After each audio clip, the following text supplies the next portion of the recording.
I'm a fairly patient man.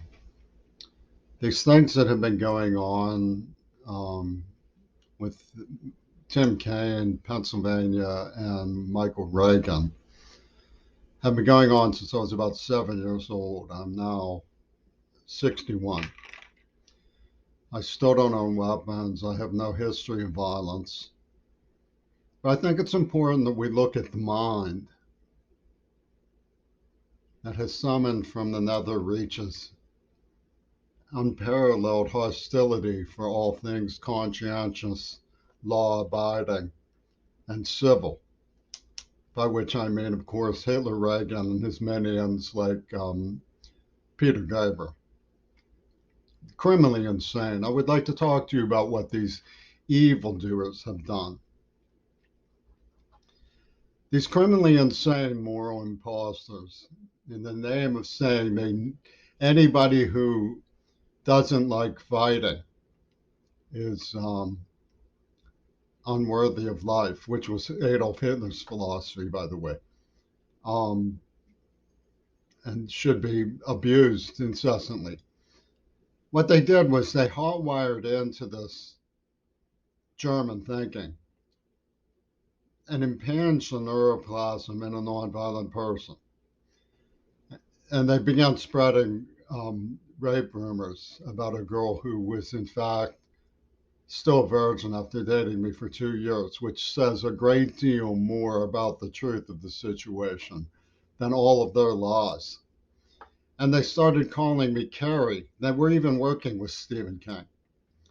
And after they released the AIDS virus, which is what they did, they claimed they were weaponizing it towards nuclear attack, which means, of course, the Jefferson Corporation, who funded Clinton and Obama, is threatening the United States with a nuclear war for challenging lies they told, saying that virginity proves rape. Okay, and this was considered normal by Kaine, Pennsylvania, and Reagan and Penis Gabriel. They consider it the psychiatric norm. It originates with a man named Watts, Wattmaker, who was from Attica State Prison, and his friend Yoko Ono, who worked with Cyril Wecht through the Warhol Foundation, kidnapping, torturing me, gassing me, brutalizing, and then slandering me with this business. And what they did was, whenever I wrote a poem, they blew something up based on the symbol of that poem. Pretty ingenious, right? They were like Carrie's hidden demon, and they called it Louis twisting his ankle.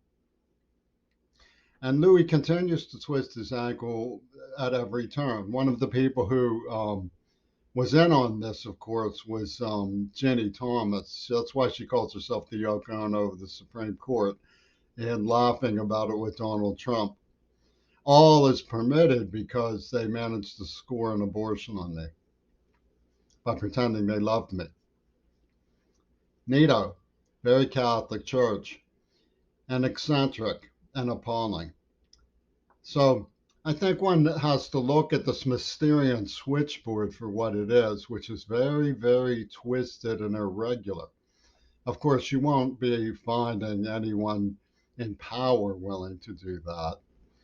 You know, I don't think many of my peers are willing to own up, um, which they claim I'm not. You know, there were witnesses who saw me attack blindside. It was like being shot. But they're not going to admit that. They call it having fun. And Penis Gabriel and his coward friend Fripp will never stop until you admit that being attacked blindside by armed men as a child was having fun.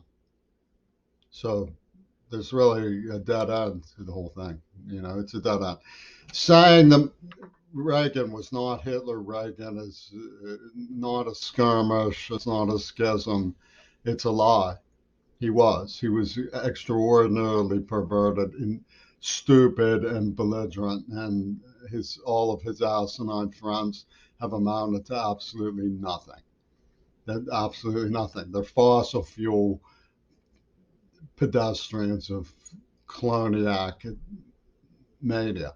with nothing inside. They're soulless, putrid disgustos. That's all. You know, I'm a patient person. I mean, I figured this out over 54 years of having me told that my law abidingness was more dangerous than the nuclear bomb. You know, I'm going out today unarmed to mangle, you know, just as I've always done. And I'm supposedly, by doing that, more dangerous than a nuclear bomb. It's your world. If you want to believe it, that's fine with me. I don't know what else to say.